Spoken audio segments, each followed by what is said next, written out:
Hello there, Ringside Crew. Hey dudes at Ringside Crew, this is Davian. Hey, it's Jenny Santana. This is Alfie. This is the Savage Juggernaut, Tamaku. Inside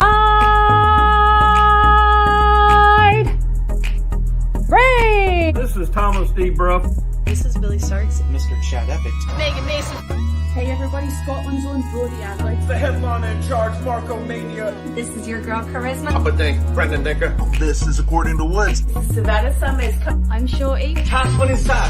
Where you are watching The internationally known Dudes at Ringside podcast, hosted by Metal Geek and Joe the Panther Jr.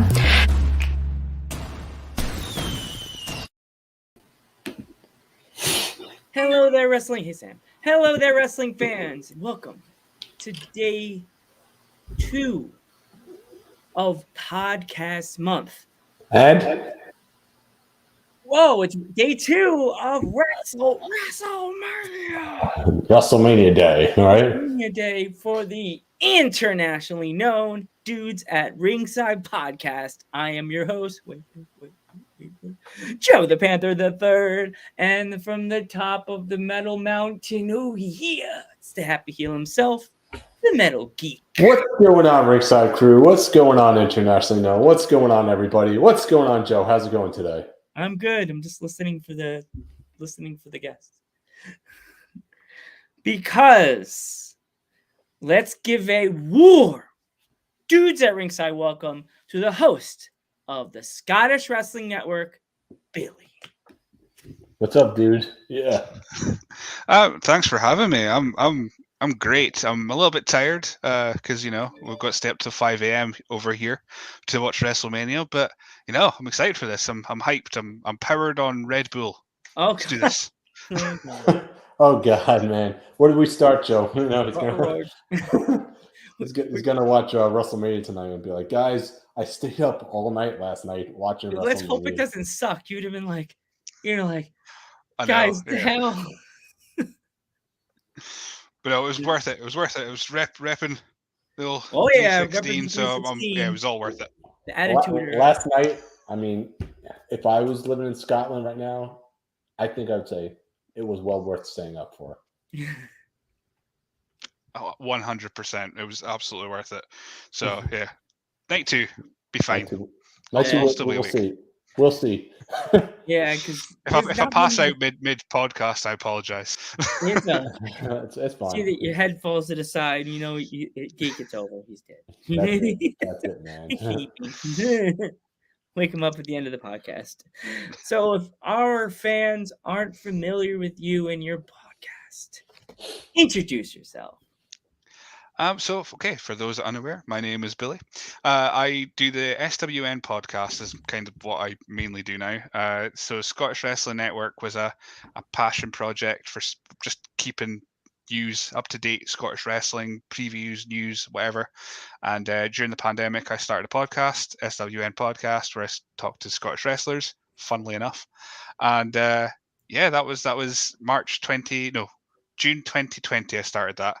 And here we are, April 2022, and I'm still churning out podcasts weekly basis. So it's weird. It's a lot of fun, and we get to hear maybe the names that you don't know of that are maybe hiding in the pockets of Scotland.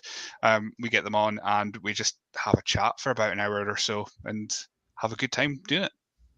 Yeah, that's kind of like the goal of our podcast. We try to have the local independent wrestlers on our podcast and to get them more exposure into like the mainstream. And we for example, we've been reaching out to like English and Scottish wrestlers. So that's great. Also, we could even help you guys out or across the pond over there. Yeah, it's something else, Billy, that now more than half of the American wrestlers don't really respond. And we get people from the different countries responding faster. So I'm like, fuck. Why not? Why not? It's a free platform for them. You know what I mean? Exactly. And for those that want to have their story told or again, just want to have a chat, then they're always the most responsive guests to have as well. Because the worst thing you can have is reach out to someone and kind of strong arm strong arm them onto your podcast and then ask maybe 5 questions that are a bit crap questions, and they just blank you and kind of feel like you've forced them on. So it's always good to have people that want to be on. That's always a good start. And thankfully, I've been pretty lucky with maybe 99% of the guests that I've had on have been just fantastic to speak to.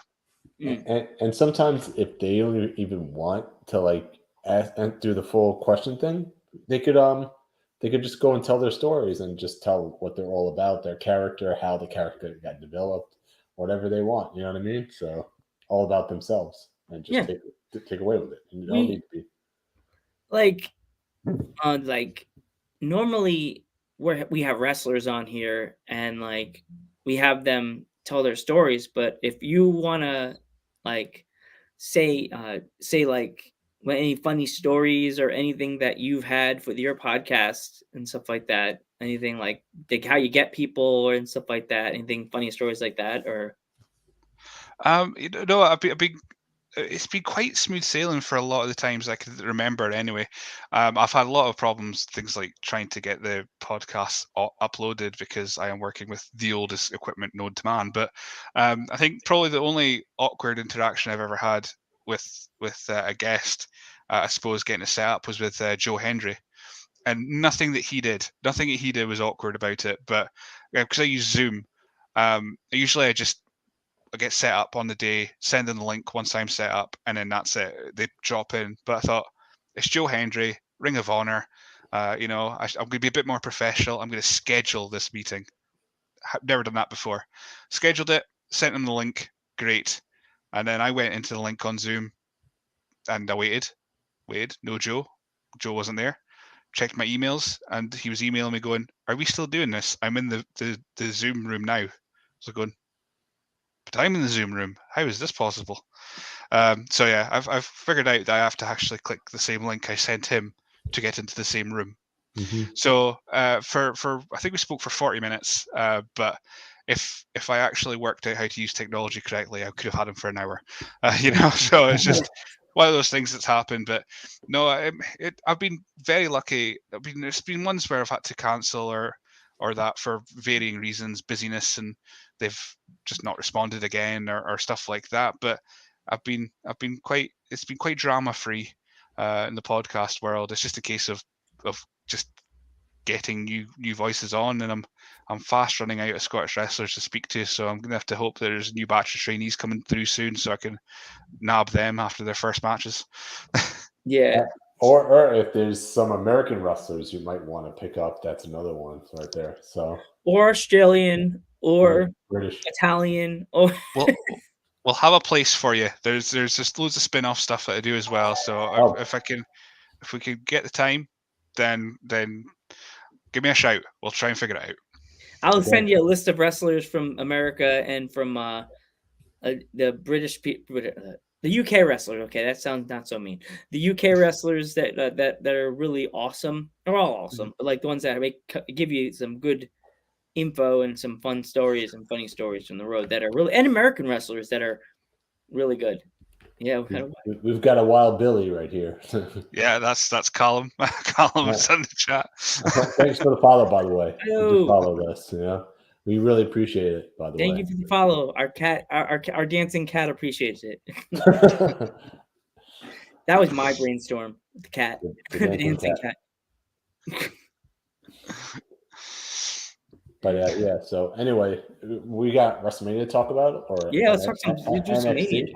NXT, if you want to start that first, or I mean, if you want, I missed the first 2 matches at NXT, so it won't be the most exciting. Let's just go to WrestleMania. WrestleMania is way more exciting to speak about. So, all right. So they opened up with Nakamura and Boogs versus the Usos. What was your thoughts on that match?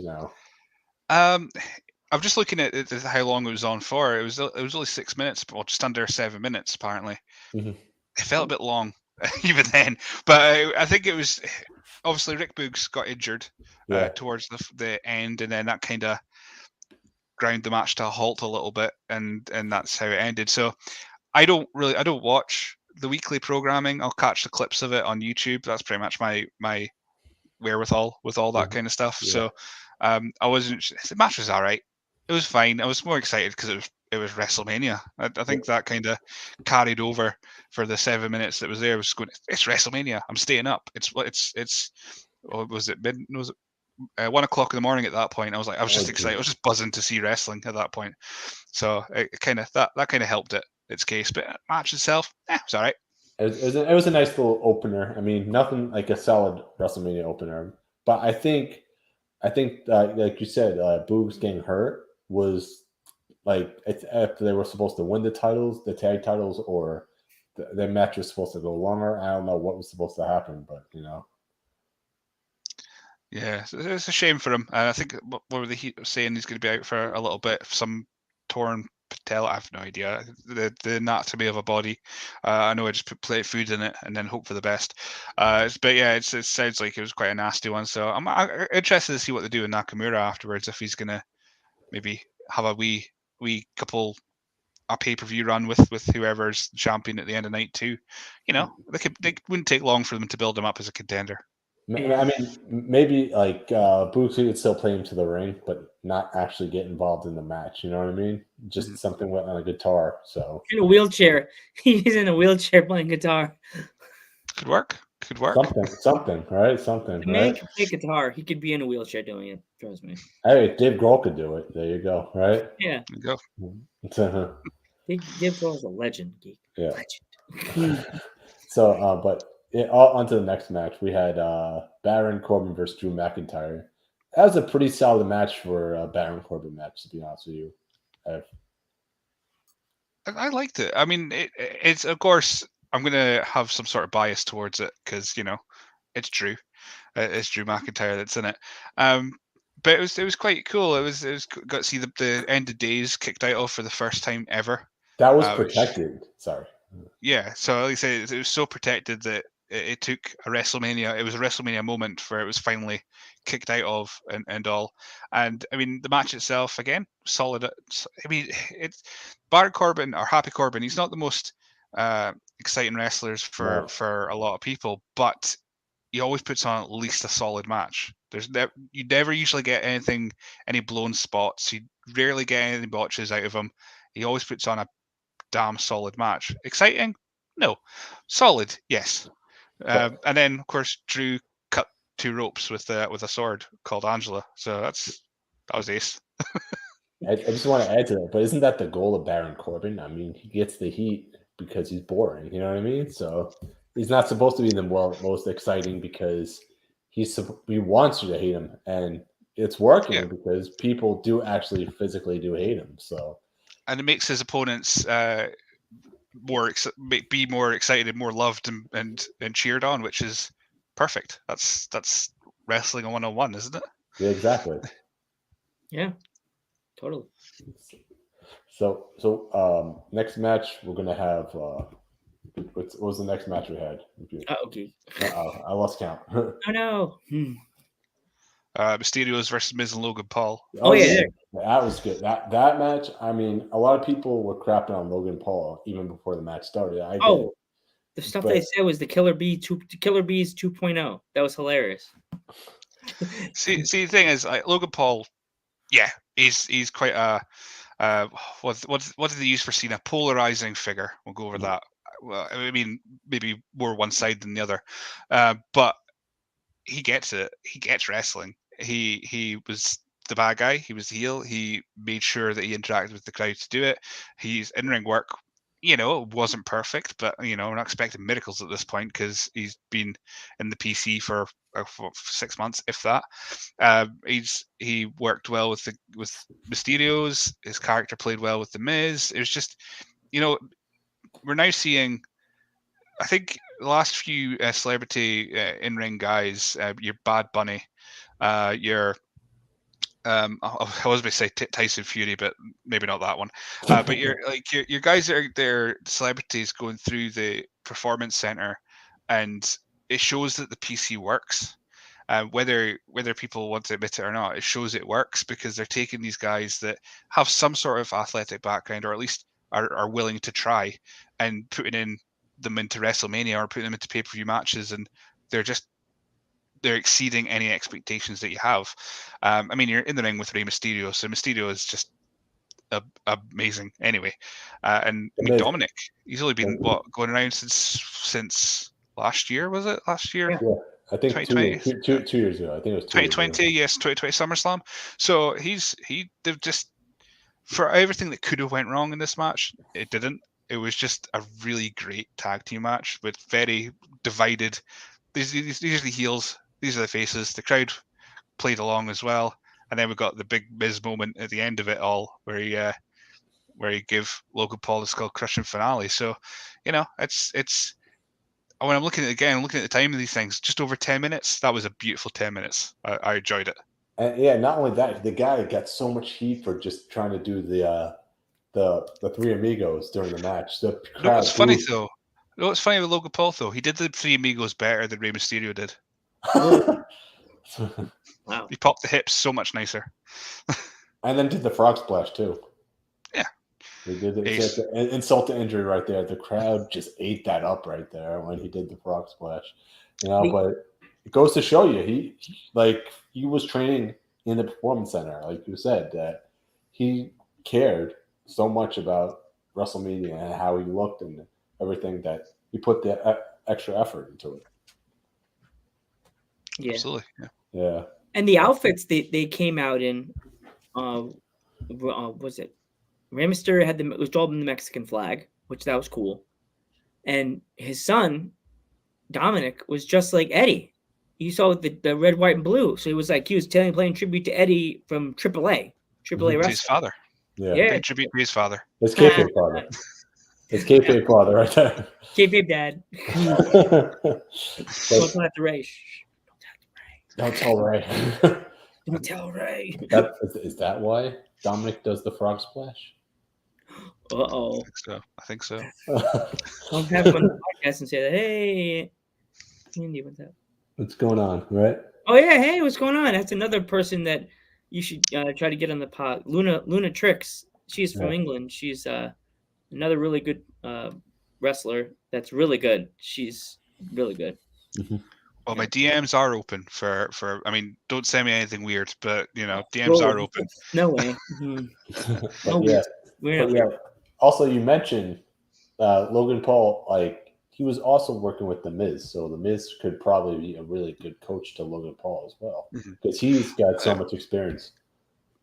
I mean, we'll get on to the other guys, but if you've got a celebrity or got someone who's maybe apprehensive, there's two guys that you're guaranteed to at least get something great out of them, like guaranteed, and that's the Miz and Seth Rollins, probably the other one as well. If you're wanting to get in the ring, these are the guys that you're going to be in absolute 100% safe hands. Not saying anyone else wouldn't be, but these are the guys you trust to get it right. And exactly, it shows that these guys, how trusted they are when they're getting like say Bad Bunny, like they're getting Logan Paul, and they're putting on really great matches. Exactly, and to forget the match that Rhonda had at WrestleMania 34. You forget who was in the ring with that one. You had Triple H, you had Stephanie, and you had Kurt all in that one match. Her first match right there. So there you go. Yes, we are very much so, Andy. We're totally looking forward to tonight. Like, you want to start doing the predictions for tonight? We didn't even finish talking about it. There we go. We didn't. You're jumping the gun, Joe. What the heck? I got excited. Super safe, yeah. So next match we had Becky Lynch and Bianca. As far as the matches itself, this was my favorite match of the night because it didn't stop. It just went for about 20 minutes, and they just had so much story. They had so much so many close calls. Bianca is probably one of the best wrestlers in the company right now. Dare I say it, one of the best wrestlers in the US at the very least, because she just gets what she's doing. I mean, my big criticism with her when she started on the main roster, and someone who's never wrestled a lick in their life, but it was she never let anything breathe. Everything was move, and now she's got that pauses down, and it just adds the drama.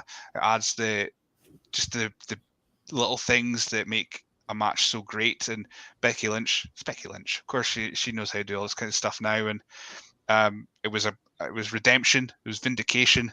It was what, 6 months of a story ish, or since SummerSlam, and it was brilliant. I really enjoyed this one.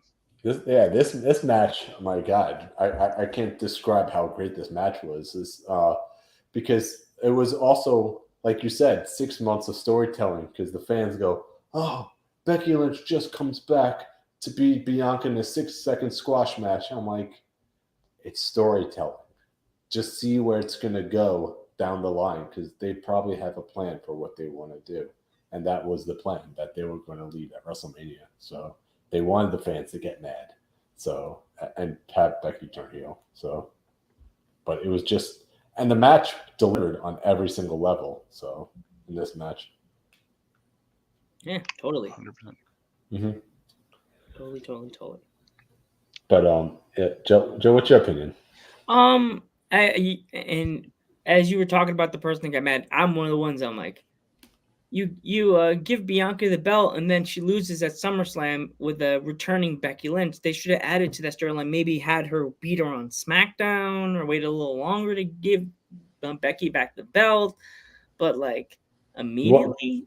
Yeah, but SummerSlam, you want that big surprise. You know what I mean? I know, but you want that big star at SummerSlam. So you know what I mean? It's like those bag of chips. You want to savor every chip in the bag, and not just, you know what I mean, Billy? Like savor every chip in the bag. You have that soda. You know you're close to the end, but you want to savor that whole bag, and like eat every chip and taste every grain of salt you're eating. You know what I mean? Like savor. Like just don't eat the whole bag and then sip your soda at the end. Like, yeah, but you don't want to do what they did to Coffee and Brock on SmackDown, have the match in like 30 seconds. That was horrible. I felt so bad. But at the same time, so SummerSlam, you wait for Becky to come back at SummerSlam, one of the second biggest shows of the year, and then you have the match, and then you lead it to WrestleMania, which they absolutely had a blast of a match. So Becky's probably, since she came back, there was a little bit of a stuttering period, of course, bit of ring rust and what have you, but her matches with the likes of Charlotte and Doudrop and just anyone that she's been in the ring with, they've been elevated by her being there. Liv Morgan being another.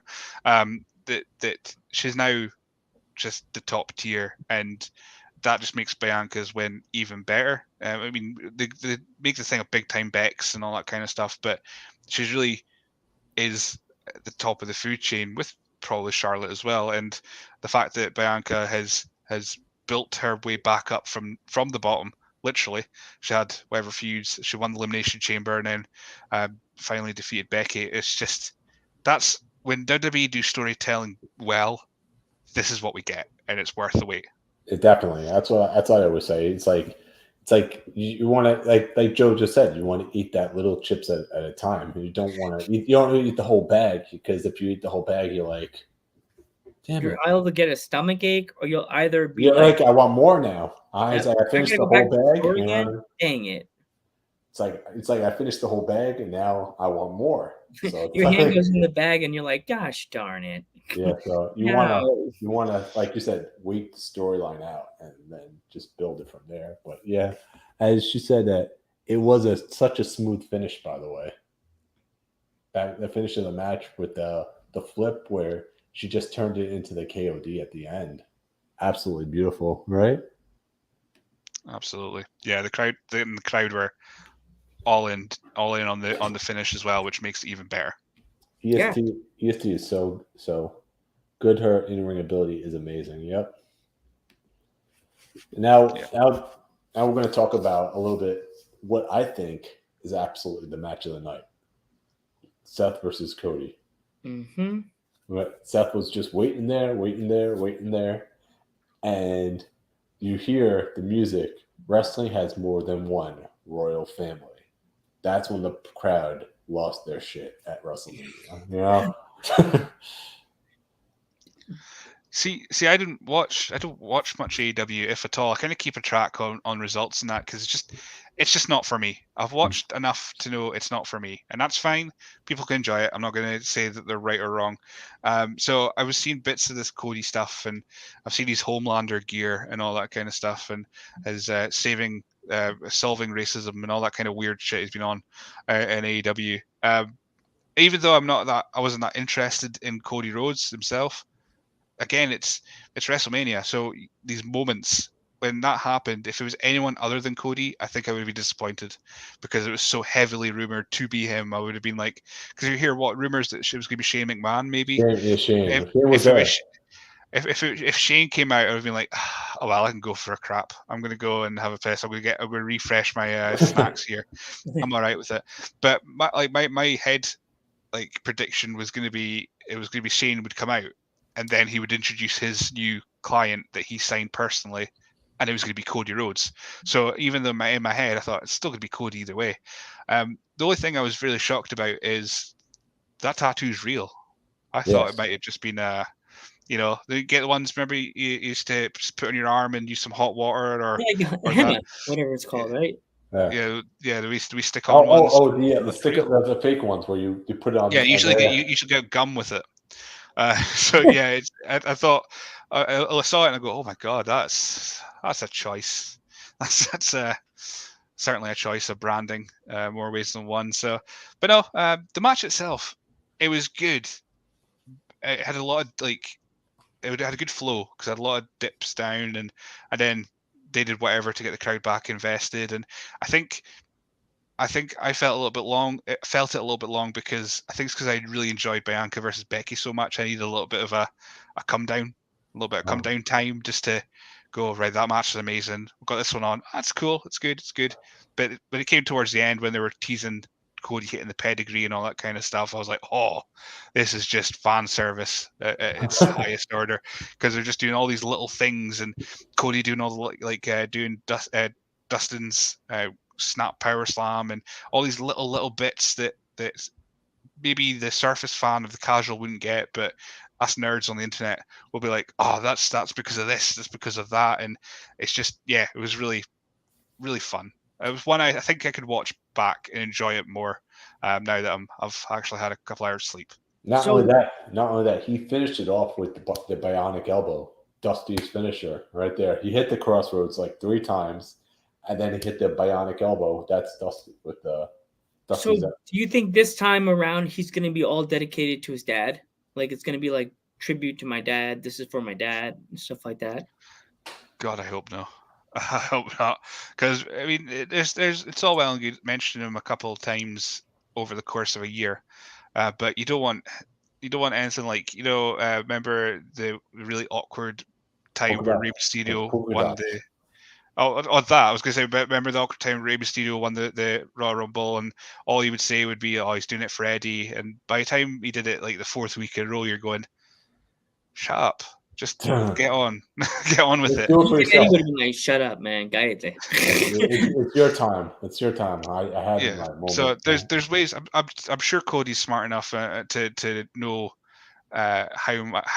when to pull the Dusty card out, just as and when. He doesn't need to do it every single match. He can do the bionic elbow in every second big match. Don't want to dilute it. It's like Canadian destroyers. Everyone does them now. They're diluted. So it's just he just needs to just pick and choose, just when to do it, and not just make it his character that he's Dusty's son. Yeah, he can just be he can be Cody Rhodes. That's what he can be. My dad today, we were talking about how Cody came back, and my dad was like, "Dusty, it's me and the guy with the makeup." I was like, "No, Dad, he isn't." He's like, "He has another son? He has two sons?" I was like, "Yeah, that's sad." I think that's a half son. I think that's his half son. Add Cody with a tear in his eye. I'm his son. Cody cried. No, come back, Cody. No, come back. Do you think Cody, now I was talking with Joe a little earlier about this. Do you think that Cody wants to I don't see Cody going for the big belt. I see him going for the Intercontinental or US. Or the US, because that's kind of something his dad would do. He wants to honor like the mid card scene with like Mr. Perfect and all that stuff. So I just see him trying to build that division up. That's what I see. Well, I mean, his belt looks like his gear. The US belt, it looks like his Homelander gear. So, I mean, I'm not going to complain if WrestleMania Backlash we get Cody and Finn Balor, and then maybe build up to Cody versus Seth Part 2 for SummerSlam.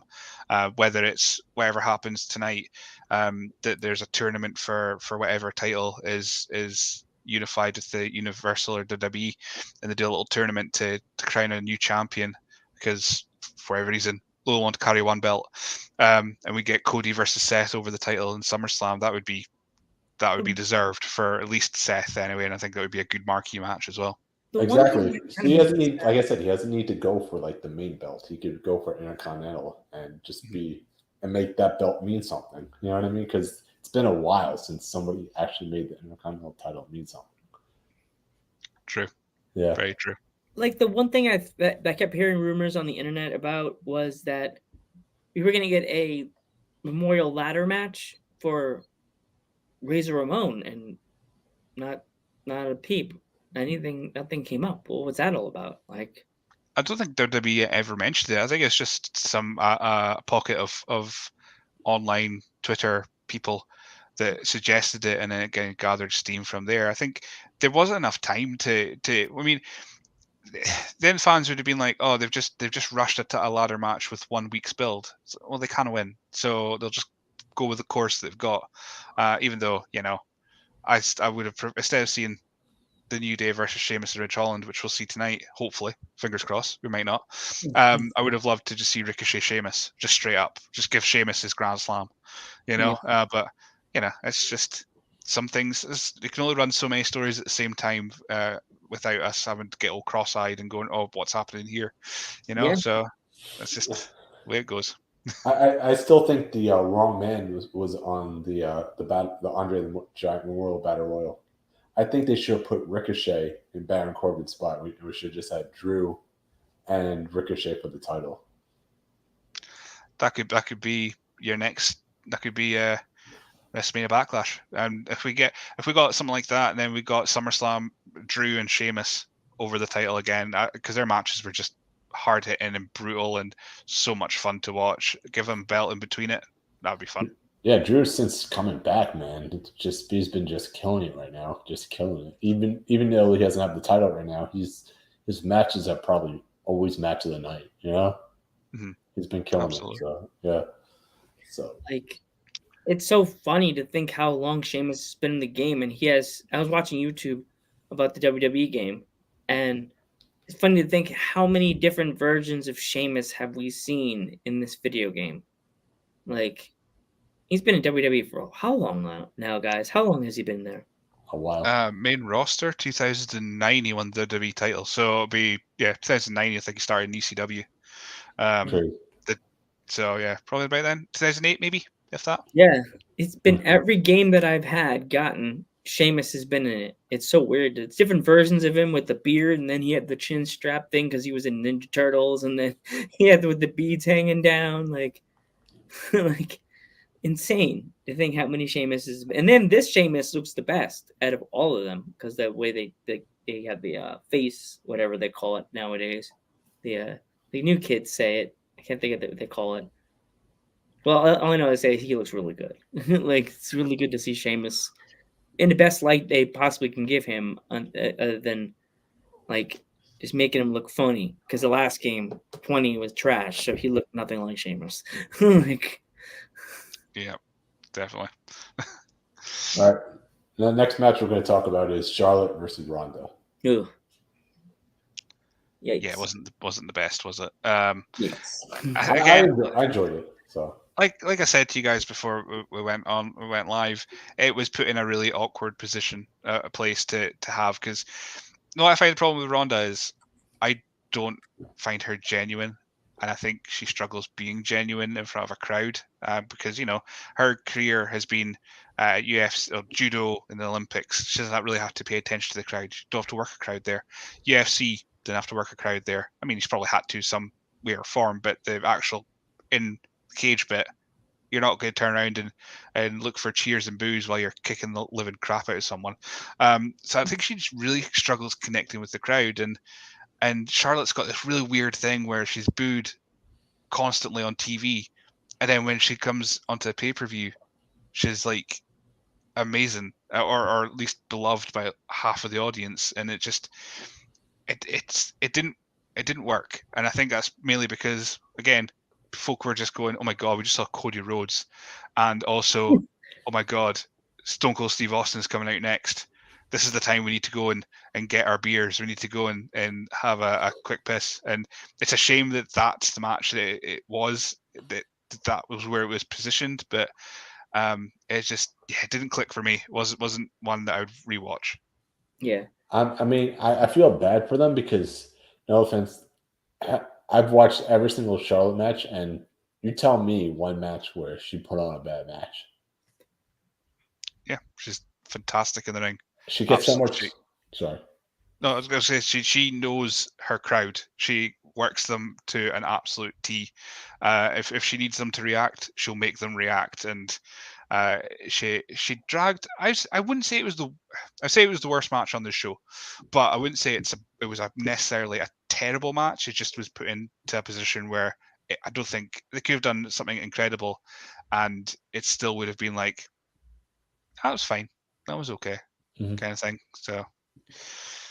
Yeah, I feel like Charlotte gets all this hate for like no reason because I don't get it. It's like there's so many more people to hate on the roster than Charlotte. Charlotte's always every single time she puts 110% into her matches, and she tries really hard, and she gets shit for it. You know what I mean? But I just got a secret love affair for Charlotte Flair. Secret lover.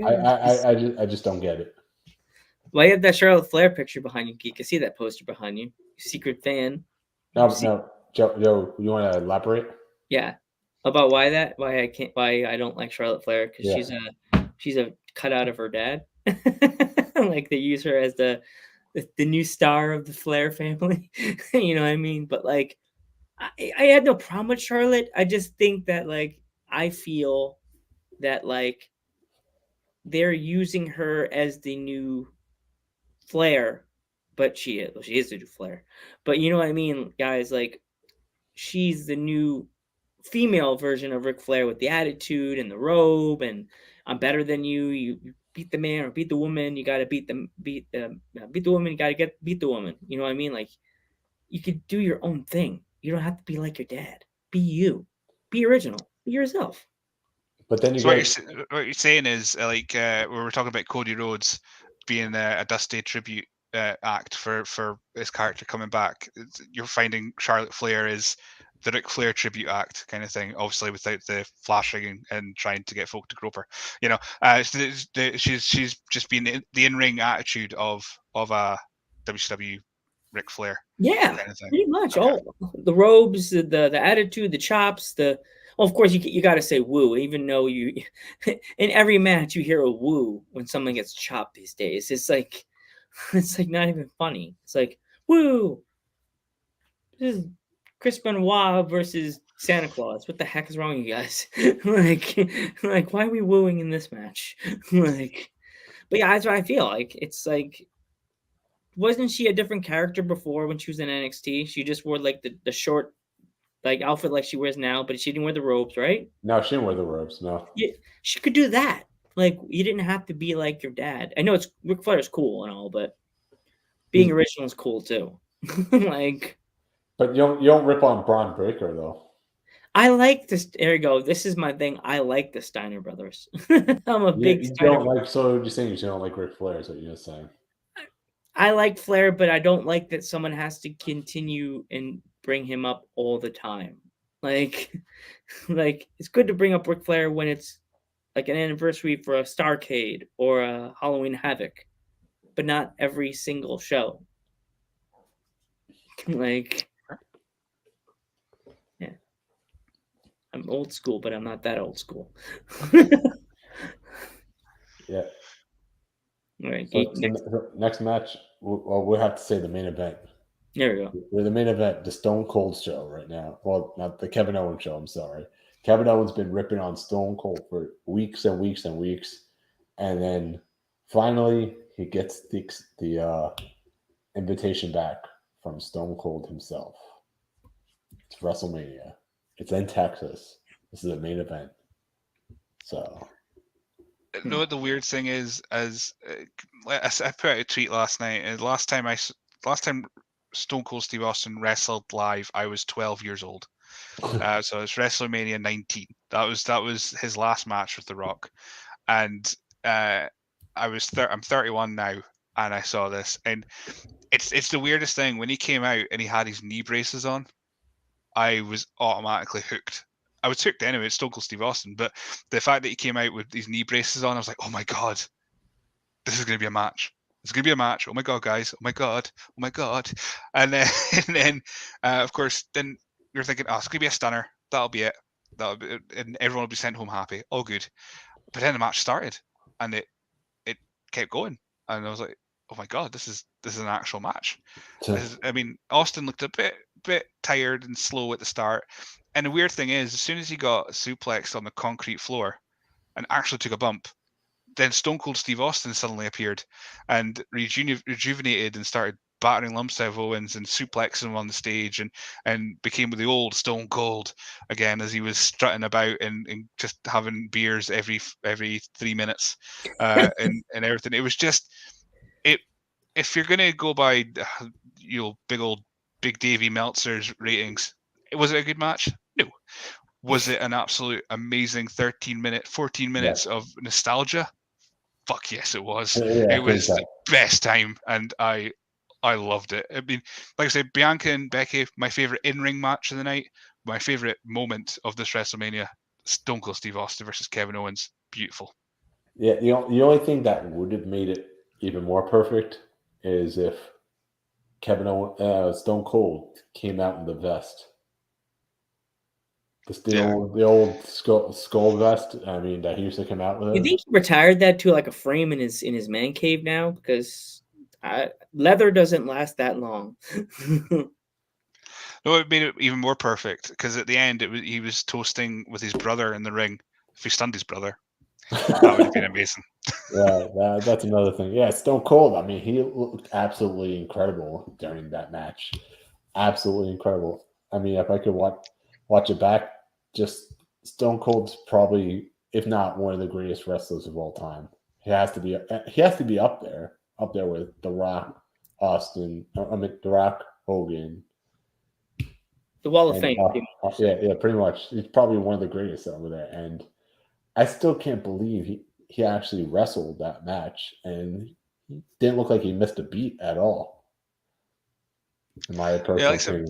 But bar the first little bit when he was doing the stomp in the corner and stomping mud holes, I thought that okay, he's looking a bit ropey here. He's 57, give him a little bit of time.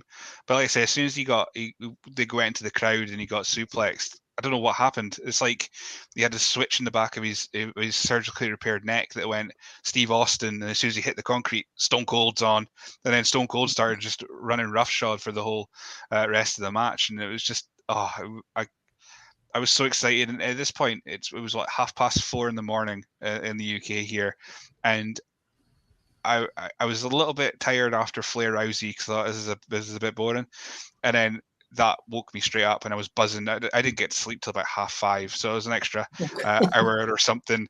I was waiting, just going. I just saw Stone Cold Steve Austin wrestle for the first time in 19 years. This is the best moment ever. This is how is night 2 going to compare to this? Because this was on the surface.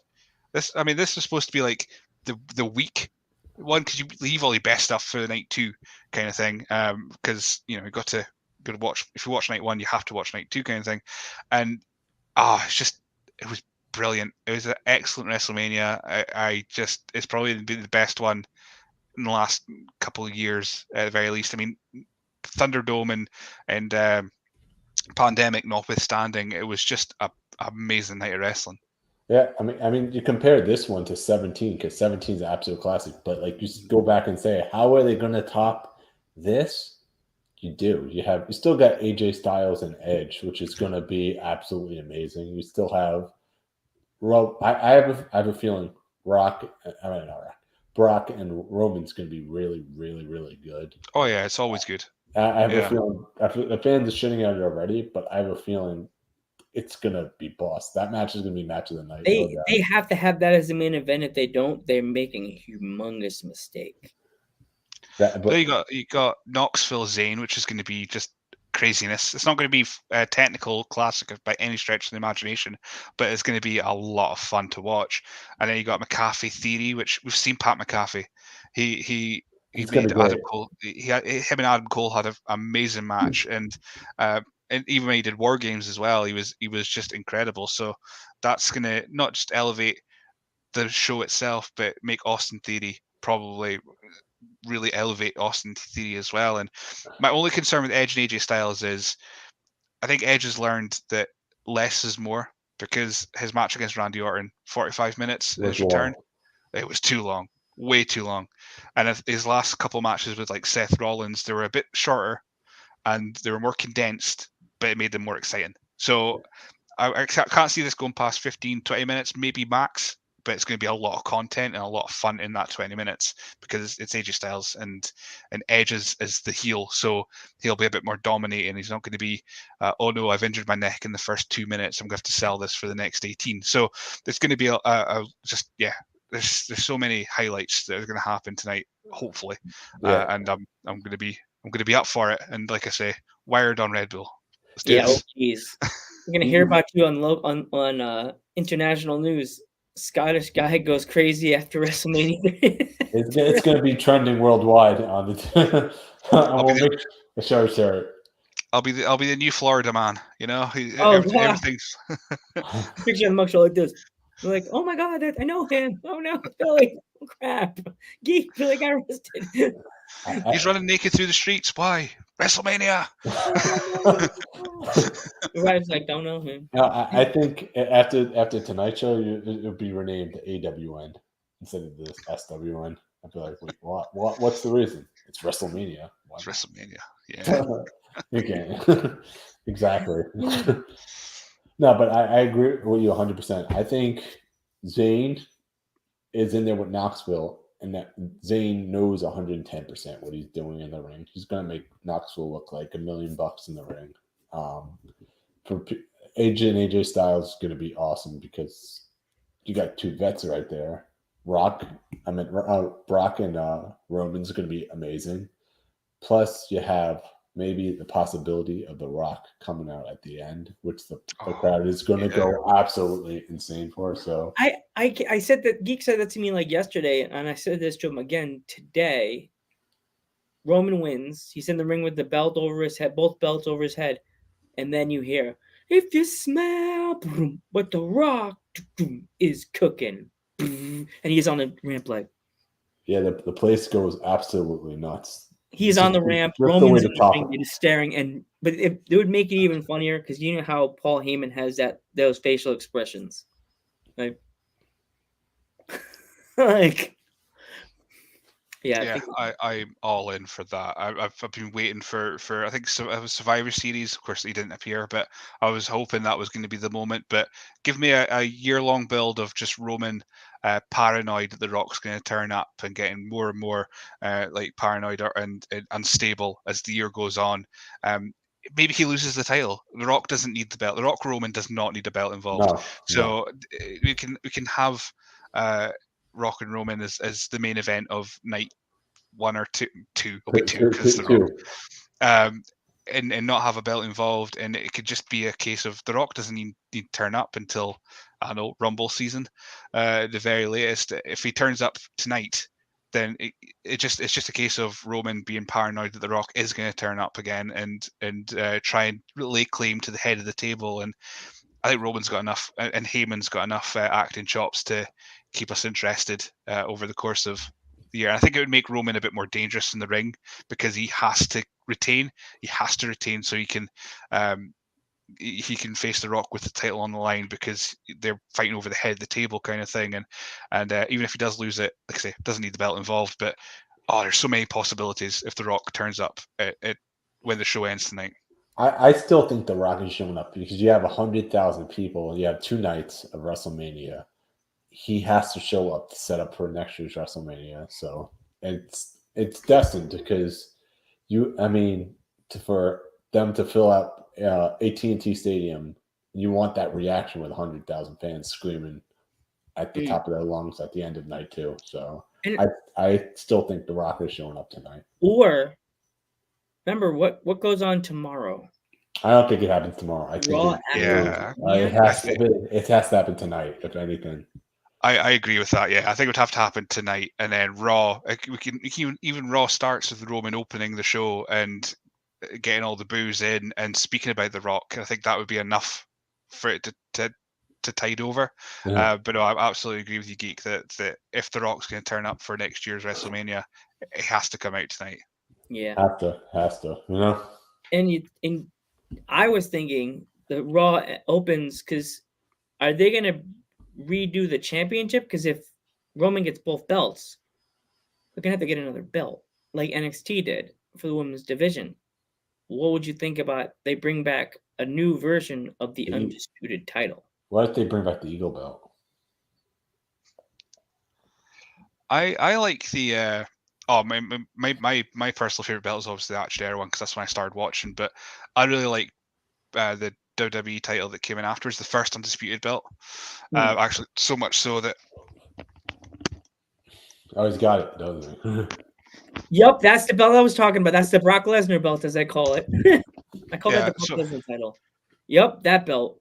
Yep, that belt. Yep. If that came back with maybe a little bit of a redesign, then that'd be cool. But like I think I said earlier, for the like the Rollins Cody stuff, I think if Roman does win, he'll keep the Universal title and not vacate it, maybe vacate the WWE title or kind of dissolve it, and then Adam Pearce says that we still a champion for Raw, so this brings on a tournament for the title that ends at SummerSlam or something. There could be shenanigans involved to get there, but I think there still needs to be a champion on each show at the end of it all. So, what are the chances of Cody versus Roman at SummerSlam in Nashville? That sounds like a possibility. Then, if you put it that way, like I was saying earlier, I would love to see Cody Seth Part 2 at SummerSlam, maybe. But you know, honestly, I'm a bitch for WWE. I'll just take what they give me and go, all right, cool. I didn't like this bit, but I like this bit, so I'll keep an eye on that.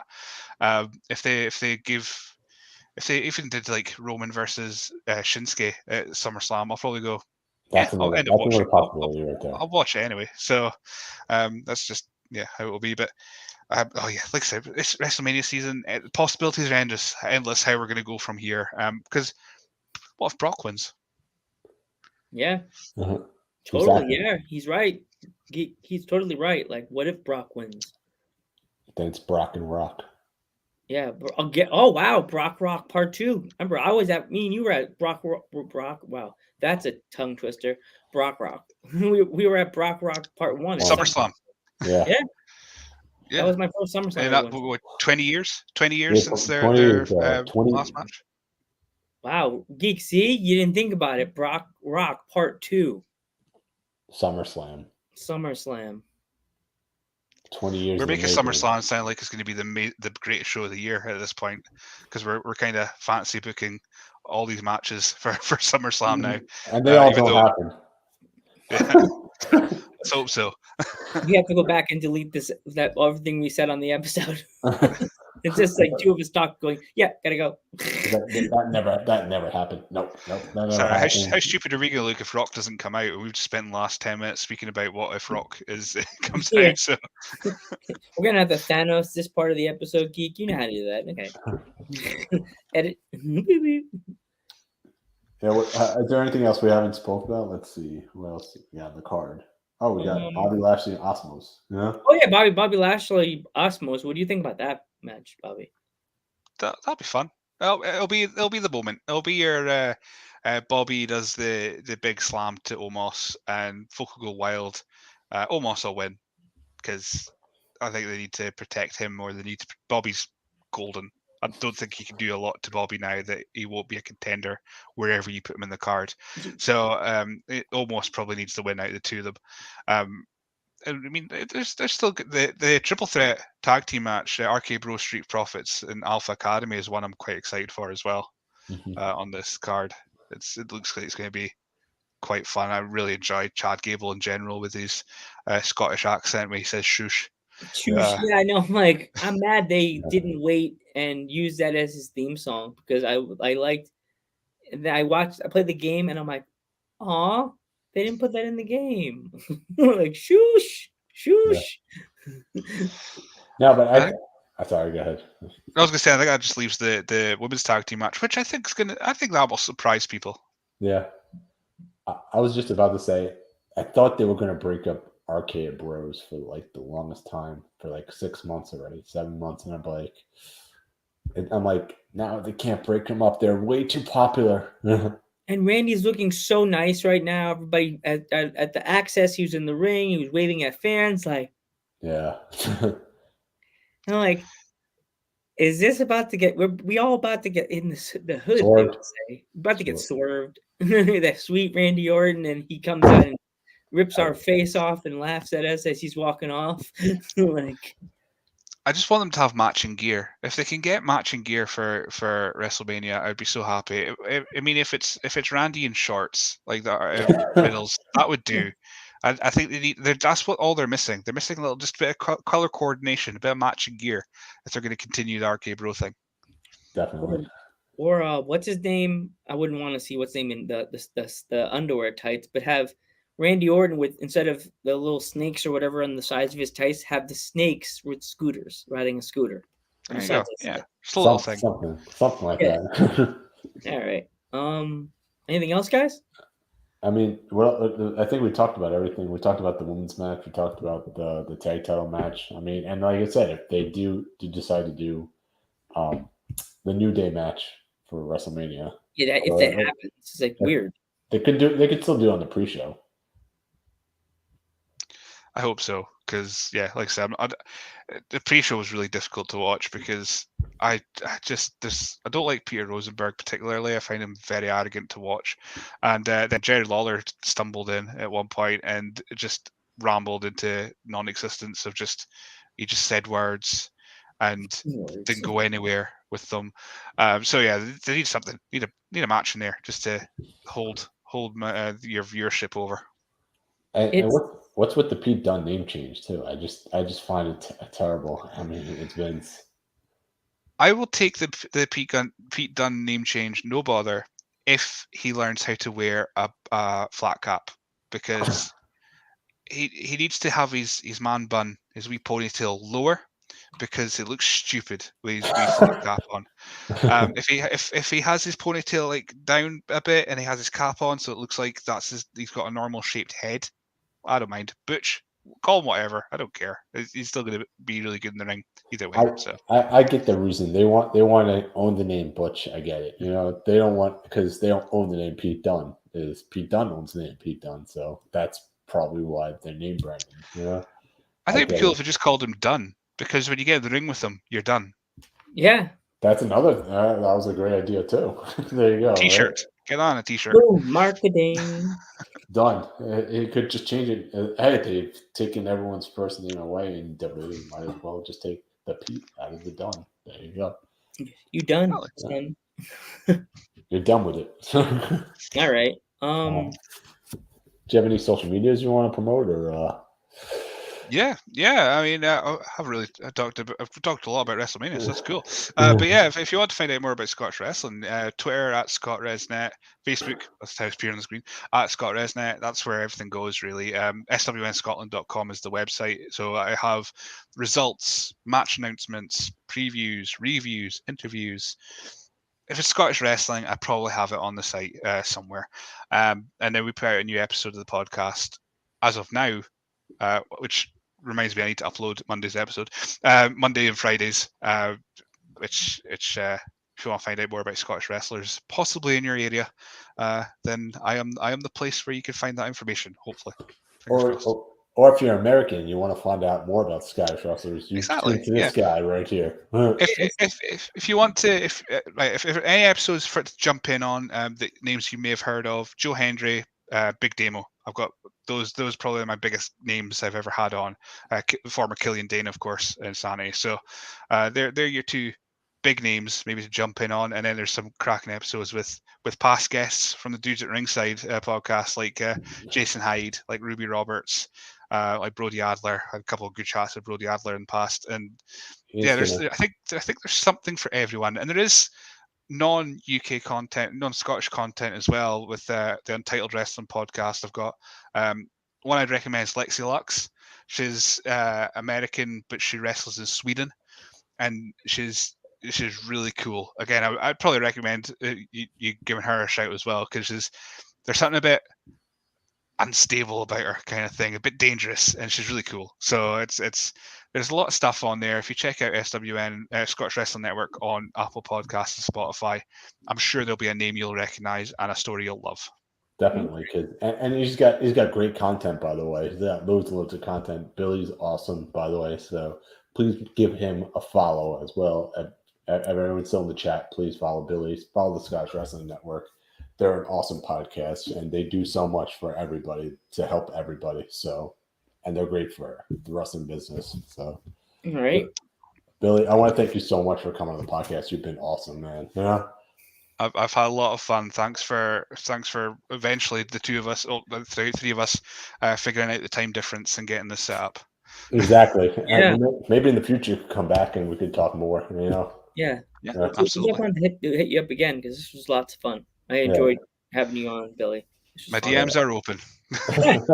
and we'll be in contact even after the podcast is over. Yeah, we'll definitely will. Cool stuff. All right, but just not like 6 o'clock, not like 8 o'clock at night or something like that. Yeah, it should be like 2 o'clock your time or something. Yeah. My latest. I don't like recording past 9 o'clock. That's my thing, because I just get tired, and then nobody likes a grumpy podcast host where I'm sitting there going, I want to go to bed now. But no, well, we'll get something else sorted in the future. Yeah. So if you want to do the send-off, Joe, you could start. I'm Joe Panther III. I'm Metal Geek. I'm Billy. And we will see you in the next one.